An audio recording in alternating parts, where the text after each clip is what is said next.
So sweet talaga. Kim Pao, palaging magkatabi sa eroplano. Paulo, ayaw mawala sa tabi si Kimi.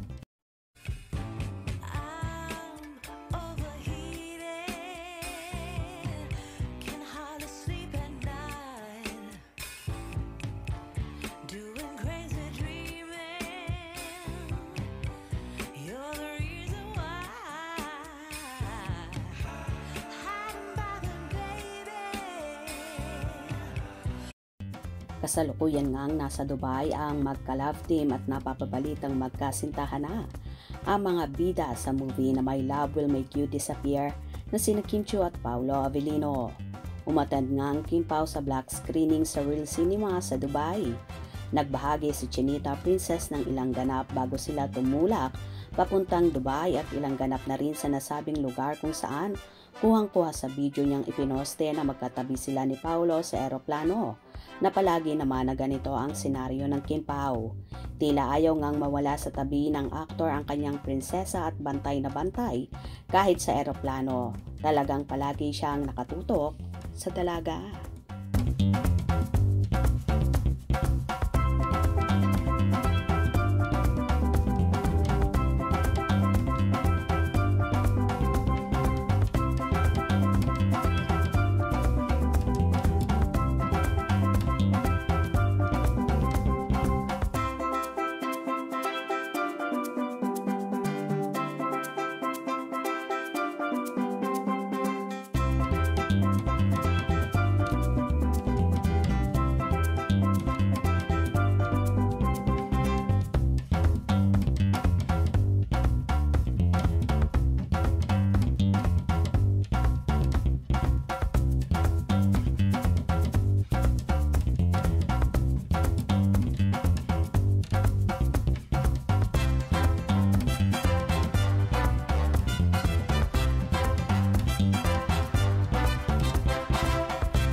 Sinorpresa naman si Kimi ng birthday cake sa nasabing black screening na pinuntahan nila at tuwang-tuwa naman ang Kim Pao na may pa-cake pa nga at kinantahan pa ng birthday song ang dalaga.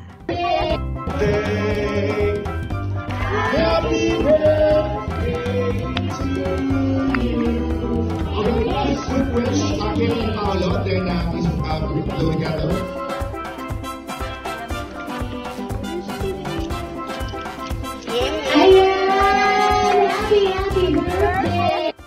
Hindi naman magkaumayaw sa tuwa sina Kim at Paolo sa mainit na pagtangkilik sa kanilang tandem kung saan dinumog din ang naturang black screening na yon. April 12 at April 13 nga sila attend na mga black screening sa Dubai kung saan so excited na maraming Kim Pao fans na matagal na nilang inaabangan sina Kim at Paolo sa nasabing lugar. Hope you enjoyed. Please subscribe for more info.